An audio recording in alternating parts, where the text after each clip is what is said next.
बिस्मिल्लाहिर्रहमानिर्रहीम। अस्सलामु अलैकुम। कैसे हैं आप सब? क्लास 10 आपका केमिस्ट्री में चैप्टर नंबर 3 ऑर्गेनिक केमिस्ट्री के नाम से है और आप ऑर्गेनिक केमिस्ट्री को क्लास 9 में एज अ ब्रांच पढ़ चुके हैं, समझ चुके हैं। आपने इसकी डेफिनेशन देखी थी और ये एक चैप्टर की सूरत में आपकी क्लास 10 में आया हुआ है। और आज हम इसका इंट्रोडक्शन देखेंगे और हिस्ट्री इसकी देखेंगे, क्या ऑर्गेनिक केमिस्ट्री है क्या और इसका क्या ताल्लुक़ है, इसमें हम क्या स्टडी करते हैं। ठीक है, सबसे पहले बात करते हैं इसकी इंट्रोडक्शन की। इंट्रोडक्शन में क्या है कि ये कह रहा है कि मोस्टली ऑफ द प्रोडक्ट, आपकी बुक में ये कहा जा रहा है कि ज़्यादातर जो हमारे प्रोडक्ट है in our daily life such as computer, furniture, vehicles, foods, cooking oil, soap, detergents, vinegar are made up of different organic compounds. तो जितने भी हमारे रोज़मर्रा ज़िंदगी के हम जो चीज़ें यूज़ करते हैं, जो इस्तेमाल करते हैं, जो चाहे खाने की है, चाहे पहनने की है, चाहे वो इस्तेमाल करने की है, ठीक है, वो तमाम के तमाम उसमें ज़्यादातर जो है वो डिफरेंट ऑर्गेनिक कंपाउंड से बनते हैं। ठीक है, और उसमें डिफरेंट ऑर्गेनिक कंपाउंड का यूज़ किया जाता है। तो इससे हमें पता चलता, इससे इसकी इम्पोर्टेंस का पता चलता है कि कितने इम्पोर्टेंट कंपाउंड्स है और ये कितने इम्पोर्टेंट है हमारे लिए, कि हमारी डेली रूटीन ही इसी पर मुनहसर है। अब इसकी हिस्ट्री पर बात करते हैं, आखिर इसकी हिस्ट्री क्या है। तो बुक में क्या क्या कहा गया है कि before 1828 it was believed that chemical compounds could be made only in the presence of vital force and that vital force theory was introduced by Berzelius in 1815. It states that organic compounds can only be formed in the tissues of living organisms, plants and animals and cannot be synthesized from inorganic substance in the laboratory.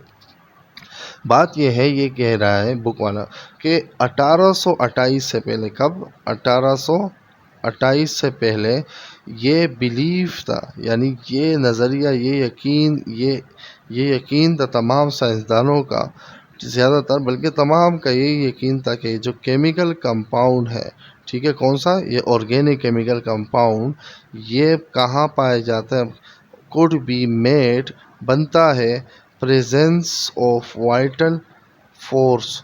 अब देखिए, सबसे पहले इसको समझ ले कि ये vital force है क्या। देखिए, वाइटल फोर्स यानी इसको एक सुपर नेचुरल ताकत को वाइटल फोर्स थ्योरी का नाम दिया था। जैसे हम हैं, हमारे सुपर नेचुरल हमारे लिए क्या है, अल्लाह ताला, यानी सब कुछ करने वाली ज़ात जो है, हर चीज़ पर कादिर, हर चीज़ का खालिक, हर चीज़ का मुदब्बिर, तदबीर करने वाला, वो हम अल्लाह को मानते हैं और हमारा यकीन है, हमारा ईमान है। लेकिन चूँकि साइंस किसी को, मतलब ये है कि अल्लाह को नहीं मानती, मतलब साइंस इस बात की कायल नहीं है, तो इन्होंने इसको वाइटल फोर्स का नाम दिया था और कहा था कि जो वाइटल फोर्स थ्योरी है, ये वाइटल फोर्स, तो ये बात सामने आई कि वाइटल फोर्स थ्योरी के बगैर ऑर्गेनिक कंपाउंड नहीं बन सकते। वो सही है, मतलब ये है कि जो ऑर्गेनिक कंपाउंड है ये कोई इंसान नहीं बना सकता, इसके लिए ख़ास फोर्स चाहिए, जिसे उन्होंने वाइटल फोर्स नाम दिया था, जो कि सुपर नेचुरल ताकत जिसे कहा जाए, सुपर नेचुरल फोर्स। ठीक है, फिर वाइटल फोर्स थ्योरी को इंट्रोड्यूस किया गया इसी के नाम से।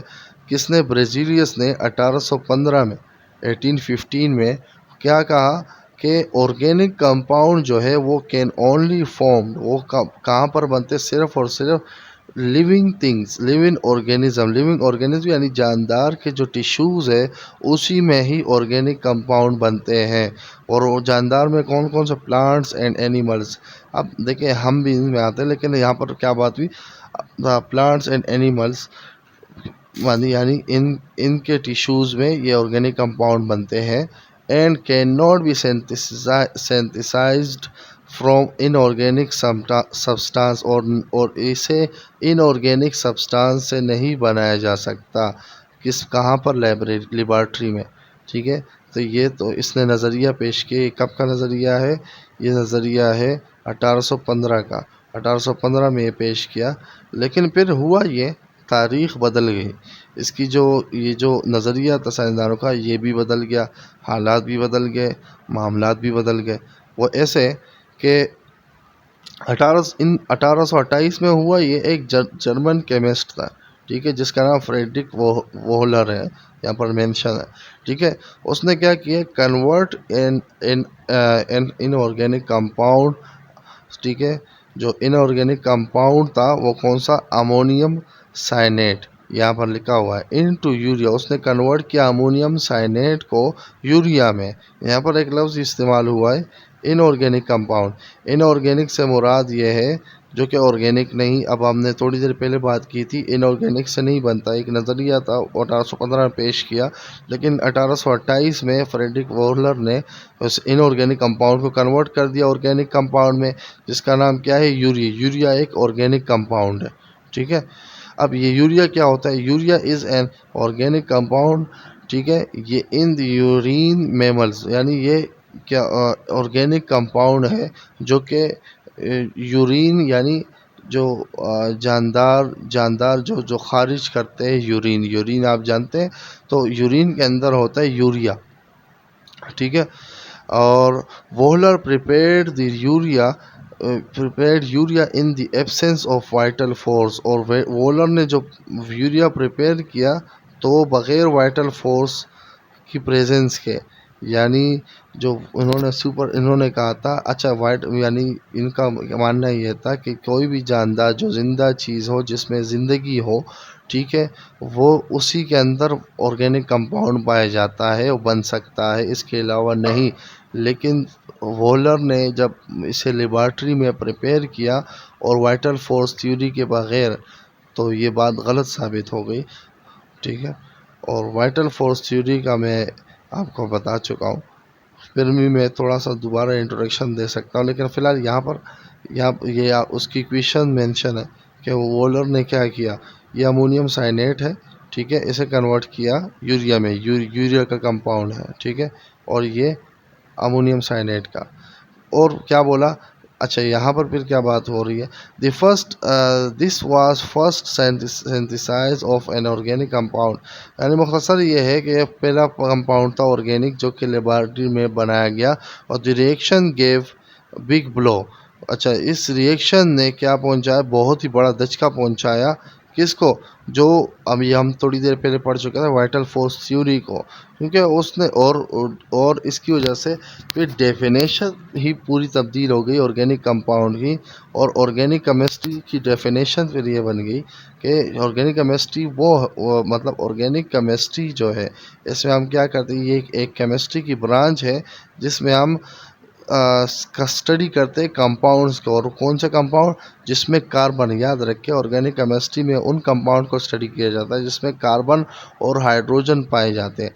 ठीक है, उसे कार्बन और हाइड्रोजन, जिन कंपाउंड में सिर्फ कार्बन और हाइड्रोजन होते हैं, इन्हें हम कहते हैं हाइड्रोकार्बन्स।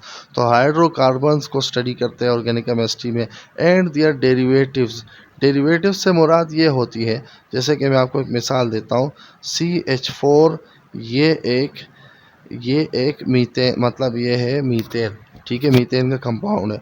अगर मैं कार्बन, इससे एक हाइड्रोजन हटा दूँ, एक मैं इस तरह मिसाल देता हूँ आपको, एक मिनट में पहले इसको मिटा दूँ तो आपको आसानी से समझ आ जाएगी।